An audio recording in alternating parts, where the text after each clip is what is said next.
Hello, everybody. Welcome to yet another episode of us picking each other brains. As always, we've got Suresh with us, we've got Sriji with us, and of course, I'm there, Ramanujam. And just like every other time, we'll start with Sriji setting the context and then we'll go from there. Sriji, over to you. Thank you, Ram. Welcome, Ram, Suresh, and my beloved Manokias, the knowers of mind. See, there's something very special with what I'm wearing on my head, right? It is my, I would call my spirit animal. I wear a ring of lion also. There is a reason why today I came this particular way to this show. Basically, uh, lion is an animal which is always taught to us as a king of the jungle since our primary school. No, even before, I think so from kindergarten, we are taught that lion is the king of jungle. I really wonder if lion actually knows that it is revered this way. But that being said, taking cue from where we left in the previous discussion, our last discussion was on listening, and there was a particular context where Ram had indicated that for someone to be a good listener and for someone to have a sense of belonging to the group or the peers with whom they interact with on professional front as well as a personal front, they require to be grounded to themselves, and at the same time they need to have this feeling or sense of self-sufficiency. So this particular session, I feel we should be spending time on understanding what this self-sufficiency is, and how we can develop self-sufficiency in case we find we are belonging to that category where we don't feel belong to a particular group, or being a part of a particular group, whether it is in personal front or whether it is in a professional front. So to start with today's discussion, I would like to pick Suresh's head first, Suresh's brain first, on what he thinks about this whole self-sufficiency. Yes, sir. Thank you, Srini, and thank you, Ram, for welcoming me again. So I would like to start with before we talk about self-sufficient, right? Let's step back and look at any human being, right? Being born since the day one, every day as a human being, as a child, we start learning every day, and it's not that any day that is something which we don't learn at all. Something or the other we learn, and as once you're a grown human, a man or a woman, if you look back and see so much that we have gathered when while we are aging, and the experiences, the nuances, feeling, emotions, intelligence, everything, every stage of life we keep learning. As we a beautiful saying in Tamil, I would like to quote here: "கற்றது கைமண் அளவு, கல்லாது உலகளவு." So with that saying, right, with that quote, just understand a child born does even know I have to crawl, I have to walk in four legs, I have to walk in two legs. Of course, we say there are a bit of DNA, it comes to our, reflexes and all these things. But then let's assume if we don't take effort, or the child doesn't show any reflexes or flexes its muscle, it cannot start crawling. And if you notice, some child crawl, some child, like, they just drag, they don't even crawl, they still stand. Not all the children are same. They don't learn the same way. Everybody are unique. I mean, we shouldn't think that, oh, why I'm like this, or, I don't know. I mean, it's like, we are born with some kind of talent, and we should not ignore that. I just want to take this before we go. And of course, everything that we know right now, we have tried, spent our time, effort to learn, and that's where we have mastered in that particular, things that we have achieved. Right. So this is something which I want to pick up before we dwell deep into the self-sufficient, topic. I just pass it on to Ram. What do you think, Ram? I think That's really a beautiful stage setting, Suresh, because quite often the one thing that we commonly see, especially when we are working with people in a therapeutic setting or in a coaching kind of a setting, is that quite often they feel inadequate, right? And then you uh, came up with a very beautiful quote, right? And I think that's probably the essence of our, or the reality of our entire being, is that regardless of who we are, what we have accomplished, what we have not accomplished, I'm just saying in general, right? These are the two ends of the spectrum. uh, what is learnt is always very limited as compared to what can be possibly learnt, and that is true for even the most accomplished or the lowest accomplished. But I think most of us spend our entire lives trying to figure out how we can be the most accomplished when it is actually not necessary.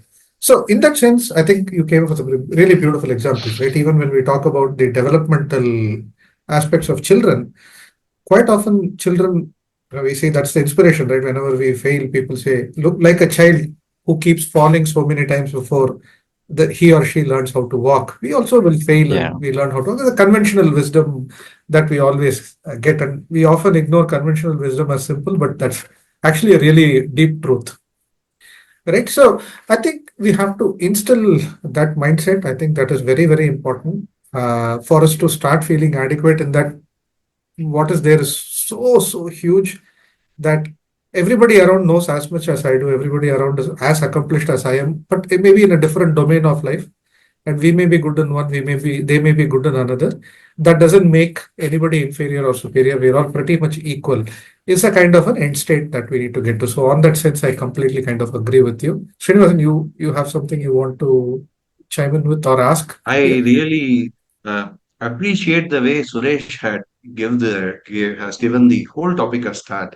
In fact, if I can put it on a lighter note, usually we have this standard operating procedures everywhere, right? But within the example that he gave, you need not essentially crawl before you stand. There can be some children who, directly in Tamil we say, "நீந்தறது." Tavayama Nindi, the kid can stand, or it can, it can just drag and stand directly instead of crawling. So, suppose if crawling was kept as a benchmark for child growth, so those parents of children who did not crawl will probably think my child has not grown sufficiently given the number of months that has passed after birth. But that need not be the case, right? At the end of the day, the benchmark is someone should stand, develop stability to stand as well as walking. So that way, Suresh had just nailed this topic in my particular.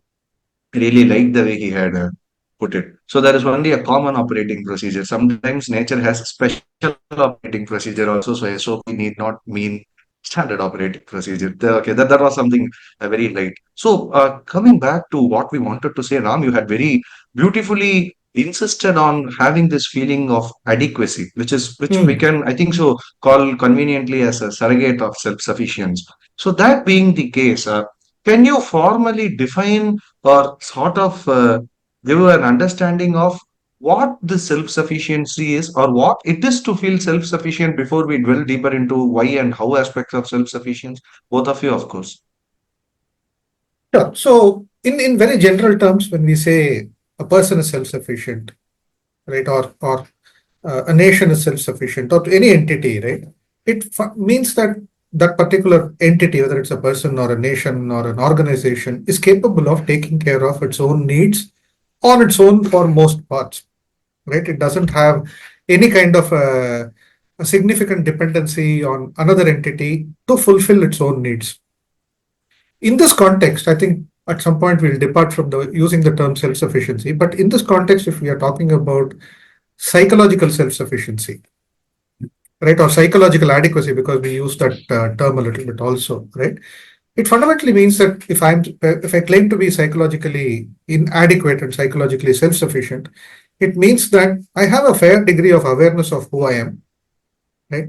And referring to the previous talk, I think we have embodied the spirit of or the reality, and we have accepted the reality that there is only so much everybody can do, and I'm kind of good enough on my own, right? I'm quite self-aware. I'm quite stable, coming because it's coming from stemming from that self-awareness or coming from that position of self-awareness and also awareness of the world. And that also has given me what do you call, a sense of adequacy or a sense of completeness in my being. Right? I'm okay. So to put it in simple terms, I'm accepting of who I am. I'm proud of who I am. Right? So I feel that somebody else, if they say something about me or they criticize me on some other aspect, I'm not going to be so easily disturbed.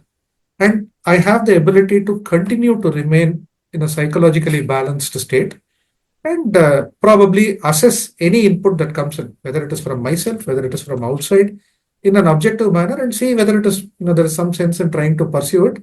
If not, I can say that, okay, this is not for me, and I can take a meaningful decision and move on with my life. I can forgive the whole thing and move on with my life without that affecting my well being.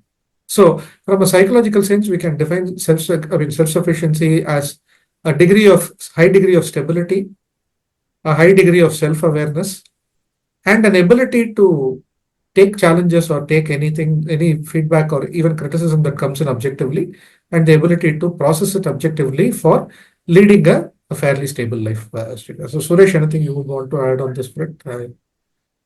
Sure. Thanks, Ram. Um, see, I'll just look into the different perspective from the psychological perspective. Beautifully, you narrated it. I look at it in a different perspective, right? So when we say self-sufficient, there are so many things that comes to our mind: financial, emotional intelligence, self-care, and psychological, mindset, basically, right? So everything lies into one underlying word. If I say belief system, right? If I don't believe that I'm equipped, I have all the armors with me, or if I don't have, I will not take it as a negative, critic on me. I'll rather take that as an opportunity for me to learn. So when we start looking at from this perspective, I think everybody are self-sufficient. That's why I started with the way, as a child belief system is nobody taught the child this is how we should do, but then we learn ourselves, which means we are capable. That is something which we have to believe and trust ourselves, right? So that is important for us to feel self-sufficient. It is all a mental state, right? So um, I mean, you can live unhappily having everything in your hand. You can live happily with nothing in your hand. So so that is where I would like to end out. Self-sufficient is not something you have to look outside. It is something within. Yeah, that's what I Beautiful. want to like to end, and I'll give it back to you, Srini. What do you think? Yeah, Ram, were you telling something? No, no, please go on. I'll probably add on once you're done with your part. Yeah. So that was in fact, both of you had summarized what the self-sufficiency is very well, and Suresh had once again, nailed it with telling that. In fact, I remembered one funny saying as Suresh was talking. So there is this, you know, these wordings which are usually printed in T-shirts. I was born brilliant, education ruined me. Sometimes we, as children, we are, we don't worry about what others think or what others criticize, and how many ever times we fell down. Probably physiologically there can be different reasons. Probably our faculty was not that developed enough for us to remember that we fell the previous time. That could always be the case. I don't know the biology aspect of it. Maybe Ram can hint at it better if needed. Yeah. But the underlying lesson from Suresh's discussion was that we are not taught to doubt ourselves or worry ourselves that we can't do something, and we keep on trying doing something until we do something. That was a very good lesson. From what you spoke, Ram, uh, before we go into how to develop the self-sufficiency, I would like to pick up both of your brains on one particular aspect. See, Ram, when you spoke, you told that others may have their opinions and they may express it to us in a way that is reflective of what they are. It's a matter of fact. I agree till this point. And then we have to develop this knack of processing it in a particular fashion to remain confident or to remain sure about what we are, where do we stand in our life, and what our course of action is going to be. Hmm. That being said, genuinely there should be receptiveness to our environment also at the same time, right? When Hmm. you are giving me, let us say, some feedback on any particular aspect of mine, I Hmm. should know Definitely, to the extent to which I can take you seriously, Hmm. your advice and your opinion seriously, but at the same time, just because I am feeling confident on I am who I am, I cannot start discounting things beyond a level also. Correct. In that case, it becomes a case of overconfidence, which is as harmful as not having confidence. Very good So point. I think so. I brought out the question very clearly. If I were to ask you, what is that fine line that is existing between self Hmm. reliance or self sufficiency and overconfidence? And Hmm. how exactly does someone filter out from just taking the essential inputs from the environment? Because at the end of the day, men are what their environment make them to be. We cannot override this Right. fact also. So how much to filter from what environment tries to feed you, and how much to be, let us say, the degree of transclusions, where transparent means taking everything, every single opinion in, or opaqueness means taking no opinion at all. Transclusions lies somewhere in between. It's a gray region. How State on much of balance. transclusions should someone choose is the Okay. question that I'm going to ask. Sorry if the question was too long again. No, no, that's okay. I think you actually started off on a very important point. Very quickly, can you just restate the line on the T-shirt? Because there are a few things I want to talk about that. Yes. I was born intelligent, education ruined me. Of course, Okay.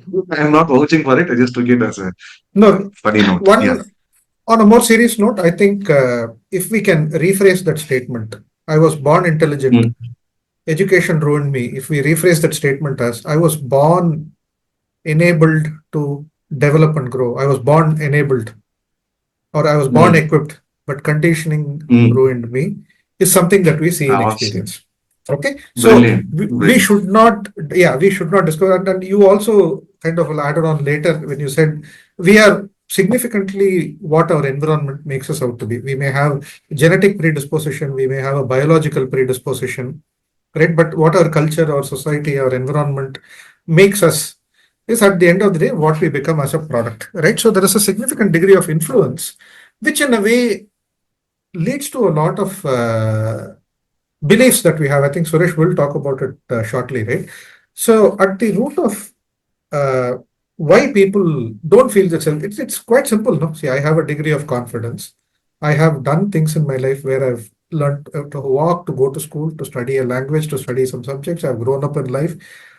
Okay, but there could be so many other things. If there's a child who's actually trying to, let's say, stand up or trying to walk, every time the child does something, if the parents are reinforcing, saying, "Hey, great, nice, come to me, go there, very good, awesome," the child knows, the children know just by looking at the eye of the caregiver or the parent whether they are encouraging us or whether they are trying to be distant. The same thing, imagine if a child tries to stand up and falls every time the child is hit by a really poor parent, right? For whatever reason. Do you think the child will learn to stand or walk? No, they will not. Their life. So that can happen at the psychological level also. So I think that is one thing we have to admit. So conditioning can ruin us. Conditioning can also help us to build these skills. That is why a lot of us feel a degree of inadequacy. That is why a lot of us look to fill the holes in our minds through external validation, right? Everything from looking up to friends, everything from looking up to accomplishments. Somebody, I felt abandoned by my parents, or I was not given enough importance in childhood, so I will become somebody who's so accomplished and so busy in my life that I never feel abandoned. I'm always somebody busy, somebody is calling me, is the root of workaholism. Okay, so if you typically trace the antecedents of any workaholic, they will almost always have a complex of being abandoned in childhood. Okay, so these are certain things I don't want to, I think we can reserve that for another session. But I think the important part for us to recognize is that this is why people become inadequate. But does that mean it will never, the people will never be able to overcome it? So, what are some of the characteristics? We look at that before we go there, right? Number one, typically these people who have had difficulties because of conditioning, their sense of self worth, how much they value themselves in simple terms, is usually low because someone has always told them you are not good, you are not good enough, you are useless, you are not, you're an idiot, whatever, right? And that becomes a belief in their mind, which is what Suresh alluded to when we started off. Okay, so that is one thing.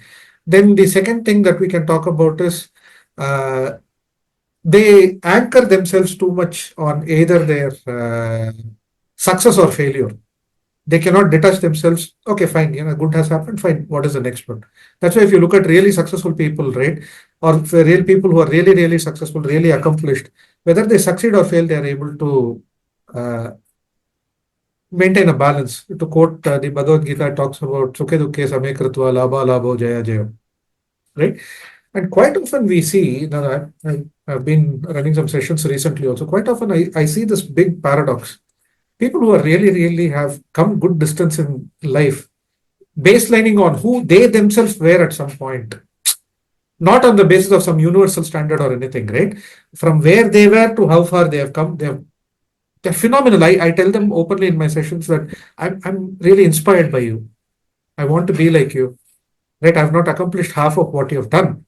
But if we take the universal standard, okay, have you gone to IIT? Have you scored this? Have you done that? They have not, because it is impossible for them to do that. Okay, because their life was, when they were struggling for food and they were working day and night to actually make ends meet, and still they are able to finish a degree. That's a significantly higher achievement than a person coming from a well-off family finishing a good degree elsewhere in a good college, because they had everything. So we have to, one problem, like I said, is this is where the grounding in themselves doesn't happen, right? Suresh said we have to look internally. They don't look internally for validation, because somebody else has always validated based on external standards. So one of the things that's very important is, people have to look at themselves. This is one of the common traits of psychologically well-grounded people, the people with a lot of inner stability, and what we call the self-sufficiency. And another thing, you made a very important point. After that, I'll let Suresh pick it up on how we can build this. The third thing is, where is the translucence? Where is the position of balance? Okay. When people are grounded in themselves, they are going to look at their own life, their own accomplishments, their own failures, their own strengths, their own limitations as the benchmark against which they evaluate every experience and say whether I believe or whether I'm considering taking it or not taking it. Let's say you give me some advice, right, Ram? You're speaking too fast in this session. You have to slow down because people are listening, right? If I don't have the grounding, if I feel that you have to validate me, I might feel hurt and I'll say, yeah, but we have to finish this in some time. I'll justify. But deep down, I'll feel bad. But deep down, if I'm grounded, I know, yes, this is the purpose. I know this is my strength, but I could also have this limitation. Can I at least consider this? Because I don't feel threatened by what you're telling me. I think this is an objective feedback. It's called radical candor, right? Suresh knows that is something that we use quite commonly. So I know you're being very honest and open. Showing candor, but it is radical. But you do that because I know you're doing this out of concern for me. And I know how to recognize concern for me, compassion for me, because I know how to be compassionate towards myself. I don't depend on another person for it. So this is typically the characteristics. And when we get to that, right, we'll know what really is that point of balance between total opacity and total transparency, where we are flooded in one way or the other. I'll probably take a pause, and Suresh, I think I'll either to you or Sriji, whoever wants to pick it up from this point. So, Suresh, I would request if, as a coach, if you can tell people on how to, if there is any technique on how to get this self-sufficiency or get back to the child who you were, who was like, I can do it, not get influenced by what others could probably tell us. Sure, Srini. I also wanted to bring the point which Ram beautifully said, baselining, comparing to yourself, not comparing to the world. I mean, the point I would like to make is every being is unique in this world. So nobody is, everybody are identical. Say there is, of course, as a human being, we have some basic nature. We have seven sense, we have two legs, two hands, and all these things are common. But then even our five own fingers, every elders will say, not all the five fingers are same. There is a reason why they say this, right? So I think that with that pinch of salt, right? So there are various techniques available. In fact, our own culture, has so many scriptures, like Montauk Upanishads, Vedas, and all these things that talk about self-awareness. I just want to bring that why self-awareness is important. When you start knowing yourself, then you'll understand where you stand and what all the things that you're missing. Most of the times we tend to do things in a rush. We don't pay attention. We are not putting our conscious. It is happening in an involuntary action. If you notice, like, young adults driving a motorcycle, they just go zoom left and right, bending and going, and then they have a headset. They listen to music and they do all these things. They don't care about anything. I'm not saying bad. I mean, that's the age, right? That's uh, the blood, young blood, which is actually making them do all those stunts, impressing opposite genders and all these things, right? So why am I bringing this point here, right? So that's how we are, and we need to embrace that, and then at the same time, we have to be conscious of what we are doing. I want to bring emphasize consciousness in your action. That will actually help us to be a better person.